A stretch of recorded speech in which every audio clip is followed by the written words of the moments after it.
Today, we're going to talk about World Soil Day.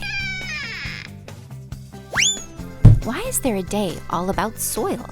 Well, it's a really important part of life on Earth.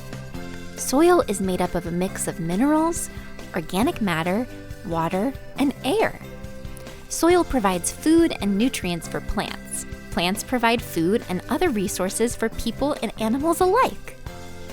But without soil that is healthy and well taken care of, it becomes more difficult for that soil to take care of us. Soil has a big job to do.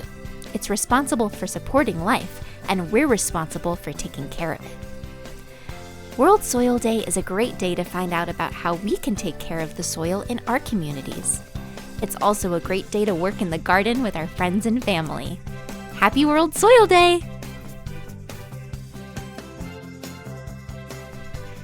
To enjoy our library of over 300 classroom videos, please visit www.wondergrovesocialskills.com or scan the QR code.